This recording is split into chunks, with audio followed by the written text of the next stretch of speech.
Welcome to the second lecturette. Today we're going to be discussing contemporary art in Southeast Asia. Now, throughout the course, we've mostly focused on sort of a European tradition. But even during that European tradition, we've noticed that the European painters have been influenced by different sort of movements and cultures throughout the world. If we look at some of the notables, we look at African masks, you know who I'm talking about. We look at sort of Japanese ink block printing, we also know who we're talking about. So it's natural that in our contemporary age, we're also going to see this sort of reversal of sort of directions where artists have been influenced naturally by contemporary global culture. Today we're going to be looking at a few selected artists from Southeast Asia. Some from the Mekong region, Thailand, Vietnam, Cambodia, and others from places such as Malaysia and Singapore. The first image that I want to focus on is this film poster by Thai filmmaker Apichatpong Weerasethakul.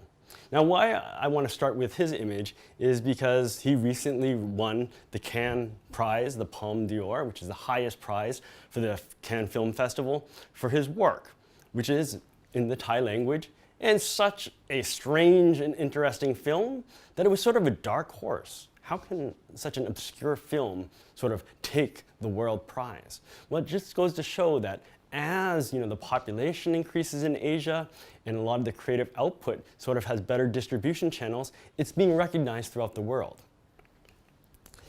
If we look at this image, here we see a group of perhaps peasants or farmers looking at a European artwork.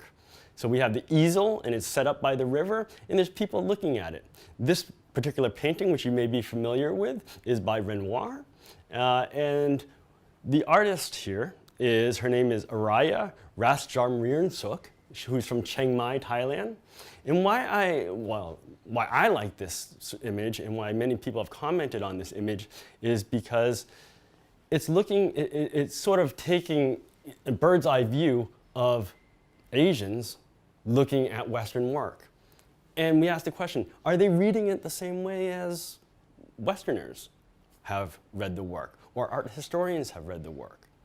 And we might suspect, no, they're not. Not having sort of that background in their history, they may be bringing in sort of local references. And that's why this work is so ingenious. We see the second image, which is another work where these peasants or farmers are looking at a work by Manet. And the comments were, oh, they eat on the ground like we do, or very local comments. So Araya is one of the leading sort of artists from Thailand. She was recently shown her work at the 13th Documentary Exhibition in Kassel, Germany, which happens every 5 years. Some agree that this is one of the most prominent exhibitions throughout the world. And in this work, again, the farmers are looking at a Western work and trying to figure out what is the meaning. And while they're discussing the work, Araya has a camera recording their conversations. So it's quite interesting when we see the types of topics they discuss while looking at the work. Araya is known for these very powerful works. In this image, she's reading stories to people that are lined up on the bed. What is not known is that these people are dead. She's in a morgue. She's talked to the families and she said, we're both from the same area. We have these traditions that we help ease the passage from life to death. And so what I would like to do is I would like to help your relatives who have recently passed make their journey to the other phase of their sort of existence. And so she would read stories and comfort these dead people and then record sort of the performance of these. And as you can imagine, it's a very sensitive issue. I mean, imagine an artist coming to you and saying, I'm very sorry for your recent loss, but I'd like to do an artwork, right? It's like, but being from that area and knowing the community and being a part of that community, they know who she is and they trust her. So there's much more than just the artwork itself. It's sort of the artist's relationship to their locality. Here is a work which is a wall and it just says 100 Years of Solitude. This was exhibited at the 2008 Singapore Biennale. The artist is a Singaporean artist, Malaysian born. His name's Heeman Chong.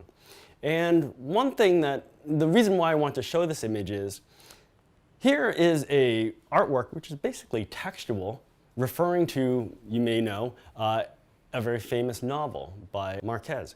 And it's showing that artists in Asia are really affected by sort of a global culture. They're reading books from other cultures. They're getting education that sort of is integrated into sort of Western history and theory, also combining that with sort of local teaching methods and local systems inquiry.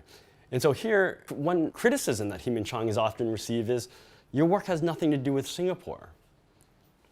And that's a kind of interesting question, because a lot of artists in Asia have to deal with that same question.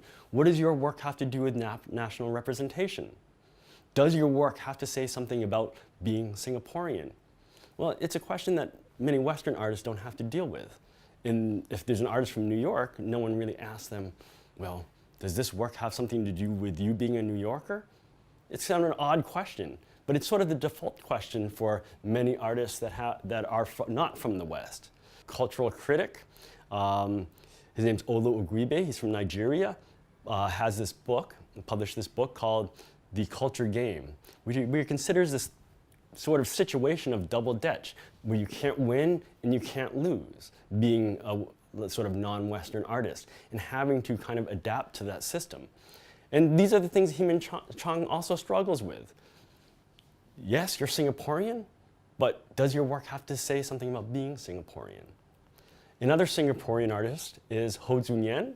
Here we can see a screenshot of his video. The video is called Bohemian Rhapsody. Does anybody know what Bohemian Rhapsody is?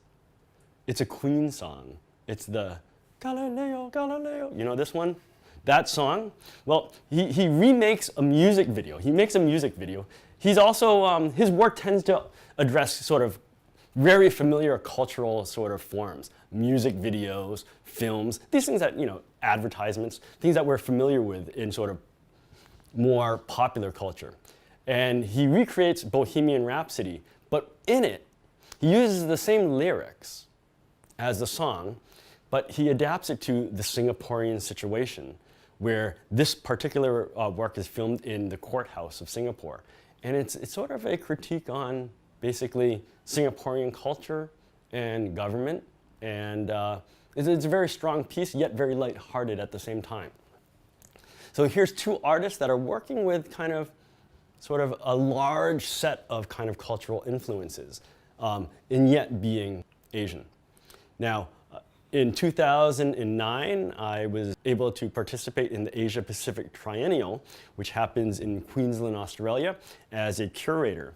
And I worked with one of the curators at that institution to co-develop a platform called the Mekong.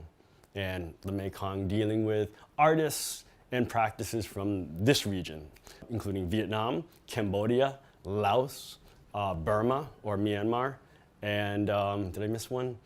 In Thailand. So I'm going to show you some of the artists that we included in this exhibition. This is Sophia Pick. Sophia Pick is a very interesting artist. He's based in Phnom Penh. He was born in Battambang, but he actually grew up in the United States. Actually, we have sort of similar sort of trajectories. He also came back to Cambodia in 2003, the year I returned to Vietnam. He's trained as a painter, and he received his degree from the School of the Art Institute in Chicago as a painter. But when he came to Cambodia, he found a new material. And he works with bamboo and rattan, the sort of stuff that chairs are made of, for example. And he found that he eventually became a sculptor. And he uses this material to create forms of images that were in his childhood when he was escaping the Khmer Rouge with his family. And so in this, we can see this image. They're very large. This reminds you of maybe your internal organs, the stomach. And he remembers that he often uses sort of organs as a part of his sculptural work. And maybe this refers to maybe hunger, or maybe this refers to one's internal state. Here we have buildings that he's created, these large, almost skyscrapers, built out of natural material. This next work is ceramics, which we may be familiar with. They're from Vietnam. These works were created in collaboration with local artisans in Ba Trang, which is a pottery sort of village in Vietnam. The artist is Bùi Công Khánh, Ho Chi Minh City based. And if we look at these works, from afar, if you look at these, you're like, oh, it's just like any other vase. It's just, the big white porcelain vases that you see everywhere. However, upon closer inspections, when you look at them, you'll see things like, wait, that's not very traditional. You have like sort of traditional ornamentation, but the images inside are drawings that he's made. And they're dealing with things like prostitution or capitalism. And he's doing these very contemporary motifs on a very traditional form. Here we see Khánh in his studio. And these are the works as exhibited in the triennial. He had 2 very large works, and the rest were small. In fact, we have some of his work in this studio now, which I can show you a little bit later. The next artists are Wan Nu and Do Win Ang, are it's a couple, it's a husband and wife team from Myanmar. And what they've done is they've created these very interesting sort of models. And in these models, they're sort of ideal exhibitions. The artists at that time, well, the conditions in Myanmar were very severe as far as cultural censorship, sort of the ability to kind of express your right to free speech. These things were very sort of limited in Myanmar. In some degree, they still are. And so they sort of had a utopian kind of feel like, well, we know we can't ever create these works, but that shouldn't stop me from dreaming about these works. So instead of being able to make the works and put them in a real space, I'm going to make the works and put them in a mini space. And then I'm going to take a photograph of that mini space and then submit that. And sometimes, if you don't look closely, you can say, oh, this is a great work. Where is this place? And you can say, well, it's just a model, right? But it shows sort of the power of imagination, that even your own local circumstances cannot sort of kill your dream. When we talked about this with the black square in this lecture. Why do we see this little black square on paintings, right? So, because the dream hadn't been extinguished. So here are some images, particularly this one. It looks, if you don't look very closely, you would almost mistake this for being an actual space. The next artist was the oldest artist that we had in our exhibition. His name was Svai Ken. Svai Ken's very interesting because most of his life he wasn't an artist. He actually worked in a hotel. He lived through the turbulent times of sort of the Khmer Rouge period, and he started his art career when he was in his 60s. And he has a very naive style. He looks very childlike, his paintings. They don't have any sort of depth of focus or real attention to the blending of color. They're sort of what they are. They're sort of very simple representations of sometimes very complex issues. Now, Svai Ken, unfortunately, had passed away the year that we were going to exhibit his work. So, in fact, what we are showing is his last series. In this last series, he's taken sort of proverbs from his sort of religious upbringing, Buddhist sort of proverbs, and then he's interpreted those and then made paintings that sort of reflect his take on those.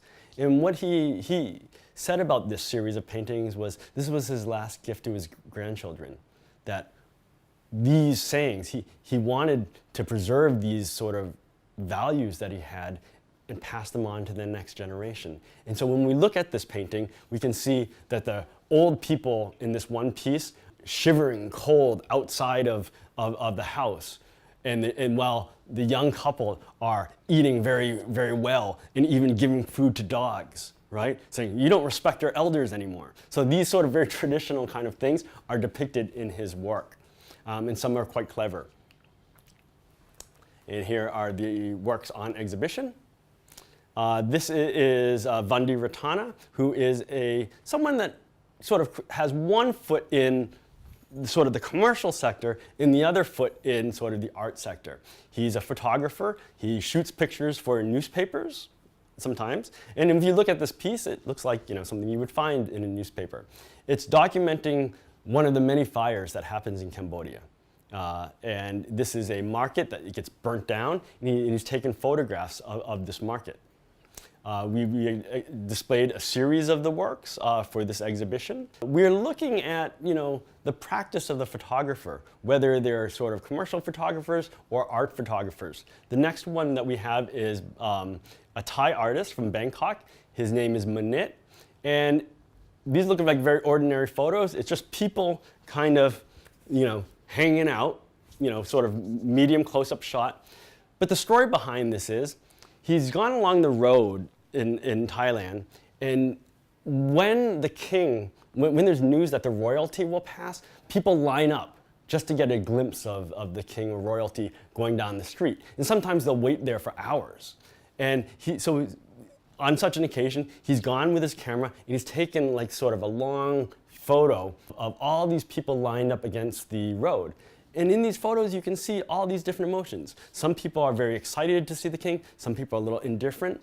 But it shows sort of a very interesting snapshot of the range of feelings that people have towards the monarchy. And as we know now, Thailand's in a very precarious situation where the king is very old and will likely not live that much longer.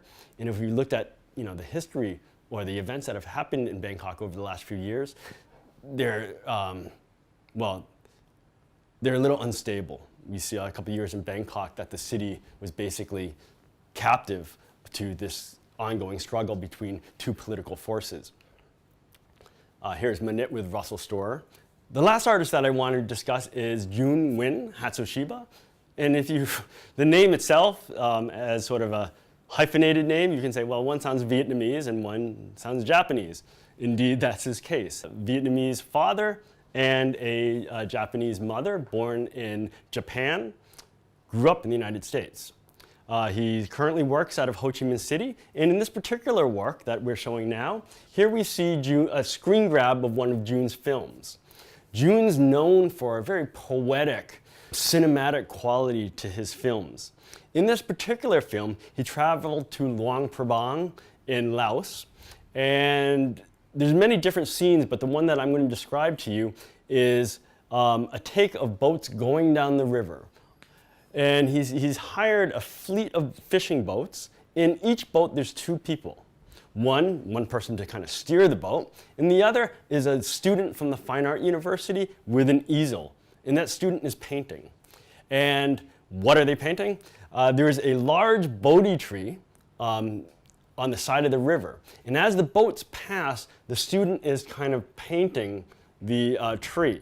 Now, at one point, as they pass the tree, the student has two choices.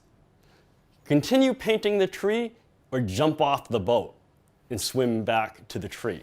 So let's say, for example, I know my marks here. Let's say the tree's there. They're painting, and then right when they pass, they can either stop or they can jump out of the boat into the water and swim to the tree. Now, what does Jun want to say about this? Well, he's saying that, okay, there's a very strong tradition in Laos. One can continue sort of, the tradition of painting and sort of going along with the river flow, sort of like a metaphor for life. I'm flowing with the sort of sensibilities of the river and natural patterns.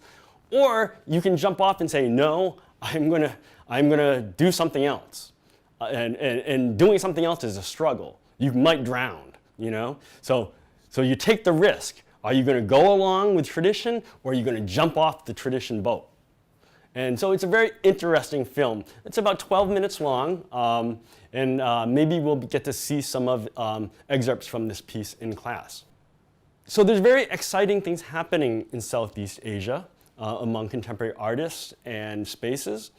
And hopefully, during this course, we'll get to see a few more artists from this region and look at what kind of dialogue these artists are having, not only with the Western world, but also, indeed, what is the position of Australia in this, where it has a very strong Western tradition, but absolutely located in this sort of geographical sphere of Asia.